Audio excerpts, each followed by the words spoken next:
ஏன்னா, ஒரு ஜாதகத்துல குரு வக்கரமா இருக்குதுன்னு வச்சுக்கங்க. அவருக்கு குரு திசை நடக்குது. அப்போ வக்கரமான கிரகம் வைத்தறிச்சல காமிக்குது. அப்போ என்ன சொன்னாலும் அவருக்கு ஆப்போசிட்டா வேலை செய்யுது. அப்ப என்ன காரணம்? அது வக்கரமான கிரகம் ரிவர்ஸ்ல வேலை செய்யுது. அப்ப இதுக்கு ஒரு தீர்வு வேணும் இல்லையா? இதுக்கும் கூட அந்த காலத்துல முன்னோர்கள் வந்து அதுக்கு பேரே வக்கரகாளியம்மன்னு பேரு வச்சு பிரதிஷ்டை பண்ணி 5000 வருஷம் பூஜை புனஸ்காரங்கள் பண்ணி அந்த கோயில் அவ்வளவு ஒரு வைப்ரேஷனோட இருக்கு. போய் பாருங்க வாழ்க்கையில. ஒரு முறை தான் நீங்க போகணும். 1 கோடி தோஷ நிவர்த்தியாக அந்த கோயில்ல. அவ்வளவு பெரிய வைப்ரேஷனோட இருக்கு. அந்த சாமி பார்த்தாலே பிரமிச்சு போயிருவீங்க. அப்படி ஒரு அற்புதமான ஒரு தெய்வம், ஒரு வைப்ரேஷன். பூஜை அனுஷ்டானங்கள் 5 கால பூஜை நடந்துகிட்டே இருக்குது. காலையில எப்பவுமே வக்கரமான கிரகம். இதுல இன்னொரு விஷயம் நீங்க தெரிஞ்சுக்கங்க. அதிகமா வந்து வக்கர காளி போய் பார்க்கறது எப்பவுமே ராகு காலத்துகள்ல போய் பார்க்கறது விசேஷம். செவ்வாய்க்கிழமை அன்னைக்கு, ஞாயிற்றுக்கிழமை அன்னைக்கு போய் பார்க்கறது ரொம்ப விசேஷம். இதெல்லாம் நீங்க தாராளமா செஞ்சுக்கலாம்.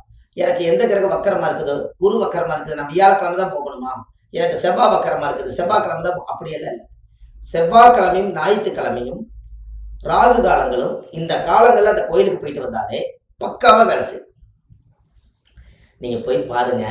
உண்மையாலுமே எங்களோட வாழ்க்கையில நான் இந்த கோயிலுக்கு போயிட்டு வந்து எனக்கு தொழில் நல்லா இருக்குது, என்னுடைய குடும்பம் இன்னைக்கு நல்லா சேர்ந்துருச்சு, பகச்ச குடும்பம்லாம் இன்னைக்கு ஒன்று சேர்ந்துட்டாங்க, என் அண்ணன் தம்பிகள்லாம் சொத்து பிரச்சனையெல்லாம் இருந்தது, எல்லாரும் ஆளுக்கு ஆளு அவங்கவுங்க சொத்துக்களை கொடுத்து நல்லா இருக்கிறோம், தொழிலை நிறைய இம்ப்ரூவ்மெண்ட் பண்ணியிருக்கேன், குழந்தை கிடைக்காம இருந்துச்சு, எனக்கு குழந்தை கன்சீவ் ஆயிடுச்சு, கல்யாணமே எனக்கு நடக்கல, எனக்கு கல்யாணம் ஆயிடுச்சு, என் மனைவி என்னை விட்டு போற மாதிரி இருந்துச்சு, இப்ப நாங்க சேர்ந்து வாழ்றோம்.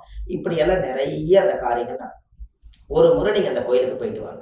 இது உங்களுக்கு பாருங்க, இந்த பரிகாரத்தை ஜாதகம் பார்க்காமலே உங்களுக்கு ஒரு அற்புதமான பரிகாரம் உங்களுக்கு கொடுத்துருக்கேன்னா, உங்க ஜாதகத்தை பார்த்து என்கிட்ட வந்து தெரிஞ்சு ஒரு கிரகம் குரு திசை, குரு வக்கரமா இருக்குதுங்க, உங்களுக்கு வக்கர திசை நடக்குது, அதனால இந்த வக்கர திசையில எல்லாமே ஆப்போசிட்டா நடக்குதுன்னு நான் சொல்லி, அதுக்கப்புறம் நீங்க என்னை பார்த்துட்டு வந்து தெரிஞ்சு அப்புறம் நீங்க அந்த வக்கரகாளியம்மன் கோயிலுக்கு போறதுக்கு பதிலா அவங்கவுங்க வீட்டுல நீங்க அவங்கவுங்க இருக்கிறீங்க. இந்த பதிவை பார்த்துட்டு உங்க ஜாதகத்தை எடுத்து பார்த்து எந்த கிரகம் வக்கரமா இருக்குன்னு தெரிஞ்சுட்டா நீங்க வக்கரகாளியம்மன் கோயிலுக்கு போயிட்டு வர்றீங்க. அப்ப ஜாதகமே நீங்க பார்க்காமலுக்கு இன்னைக்கு பரிகாரம் உங்களுக்கு கிடைச்சு போச்சு.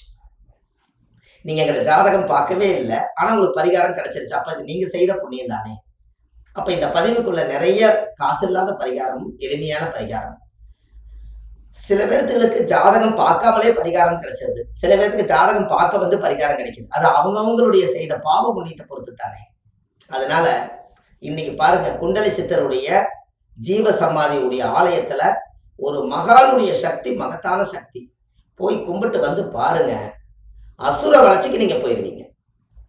தைரியமா போயிட்டு வாங்க.